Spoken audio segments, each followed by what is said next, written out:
Hello, ఏమిటి ఇప్పుడే paper చూశానండి, చీర 20 రూపాయలు, ప్యాంట్ 10 రూపాయలు అని రాసి ఉంది, నిజమేనా అండి? అవునా? ఏ లక్ష్మి, ఇక్కడ చూడు, చీర 20 రూపాయలంట.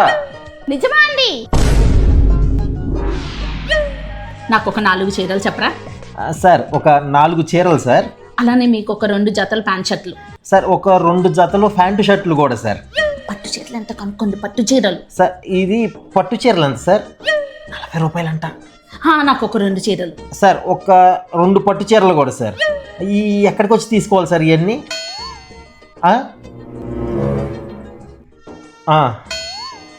Okay sir. ఏమైందండి? ఎక్కడంట? అంటే మనం తీసుకోవటం కాదు, మనమే తీసుకెళ్ళి ఇవ్వాలంట. అది ఐరన్ షాప్ అంట. చదవడం కూడా